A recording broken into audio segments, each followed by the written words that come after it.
Hello, I'm Alice. We are reading Island of Doctor Moreau by H.G. Wells. And we are on Chapter 11, The Hunting of the Man.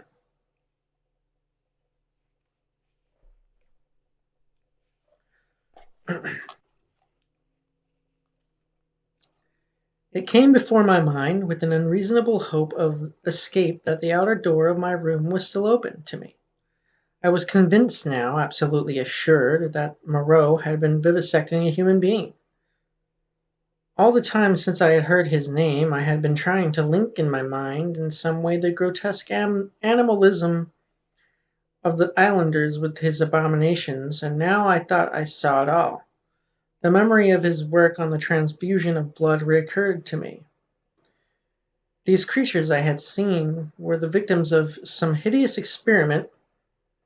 These sickening scoundrels had merely intended to keep me back, to fool me with their display of confidence, and presently to fall upon me with a fate more horrible than death, with torture, and after torture the most hideous degradation it is possible to conceive, to send me off, a lost soul, a beast, to the rest of their comus route. I looked round for some weapon. Nothing. Then with inspiration I took over the deck chair, put my foot on the side of it, and tore away the side rail. It happened with the nail came away with the wood, and projecting it gave a touch of danger to an otherwise otherwise petty weapon. I heard a step outside, and incontinently flung open the door and found Montgomery within a yard of it. He meant to lock the outer door. I raised this nail stick of mine and cut at his face, but he sprang back. I hesitated a moment, then turned and fled, round the corner of the house. "Prendick, man!" I heard his astonished cry. "Don't be a silly ass, man!" Another minute, thought I, and he would have had me locked in, and as ready as a hospital rabbit for my fate.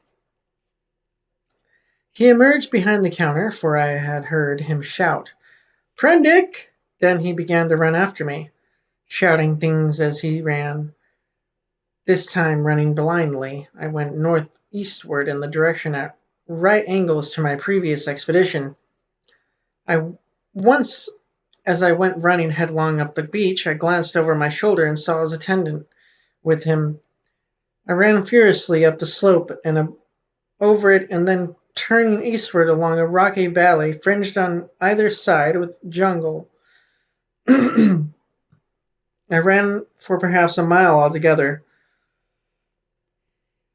my chest straining, my heart beating in my ears, and then hearing nothing of Montgomery or his man, and feeling upon the verge of exhaustion, I doubled sharply back towards the beach as I judged, and lay down in the shelter of the cane brake.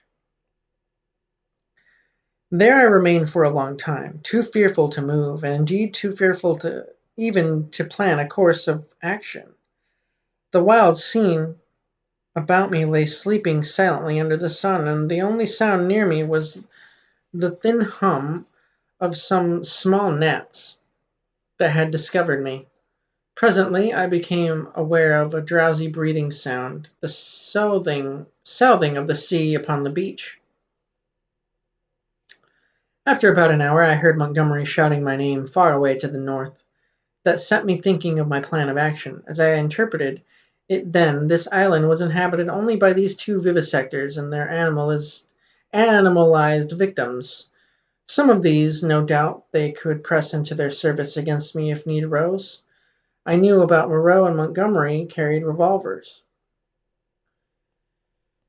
and save for a feeble bar of deal spiked with a small nail, the merest mockery of a mace, I was unarmed.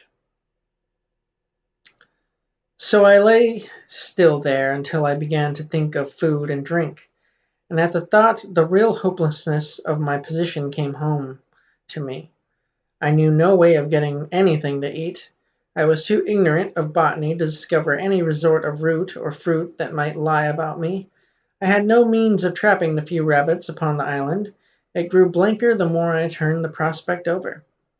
At last, in my desperation of my position, my mind turned to the animal men I had encountered. I tried to find some hope in what I remembered of them. In turn, I recalled each one I had seen and tried to draw some augury of assistance from my memory. Then suddenly I heard a staghound bay, and at that realized a new danger. It took a little time to think, or they would have caught me then. But snatching up my nailed stick, I rushed headlong from my hiding place towards the sound of sea, remembering a growth of thorny plants with spines that stabbed like penknives. I emerged bleeding and with the torn clothes upon the lip of a long creek opening northward.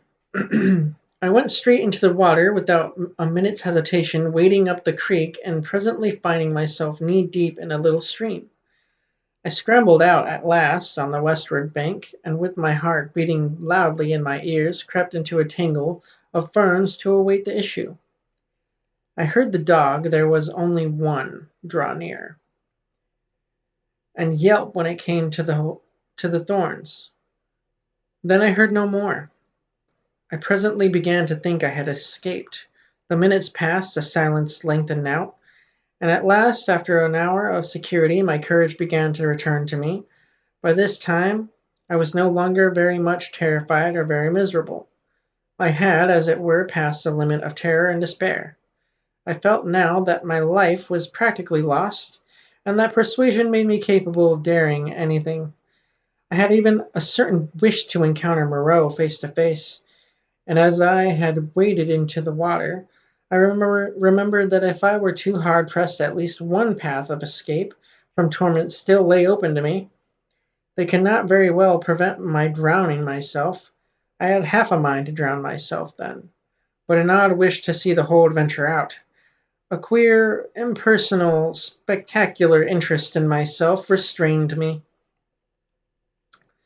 I stretched my limbs, sore and painful from the pricks of the spiny plants, and stared around me at the trees, and so suddenly that it seemed to jump out of the green tracery about it. My eyes lit upon a black face watching me. I saw that it was the simian creature who had met the launch upon the beach. He was clinging to the oblique stem of the palm tree. I gripped my stick and stood up facing him. He began chattering. You, was all I could distinguish at first. Suddenly he dropped from the tree and in another moment was holding the fronds apart and staring curiously at me. I did not feel the same repugnance towards this creature which I had experienced in my encounters with the other beast men. You, he said, in the boat. He was a man. Then, at least, as much of a man as Montgomery's attendant, for he could talk. Yes, I said, I came in the boat from the ship.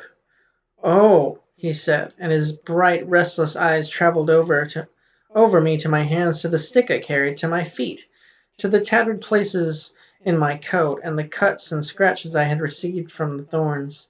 He seemed puzzled at something. His eyes came back to my hands. He held his own hand out and counted his digits slowly. 1, 2, 3, 4, 5, eh? I did not grasp his meaning then. Afterwards I was to find that a great proportion of these beast people had malformed hands, lacking sometimes even 3 digits. But guessing this was in some way a greeting, I did the same thing by the way of reply. He grinned with immense satisfaction. Then his swift roving glance went round again. He made a swift movement and vanished. The fronds he had stood between came swishing together. I pushed out the brake after him, and was astonished to find him swinging cheerfully by one lank arm from a rope of creepers that looped down from the foliage overhead. His back was to me. "Hello!" I said. He came down with a twisting jump and stood facing me.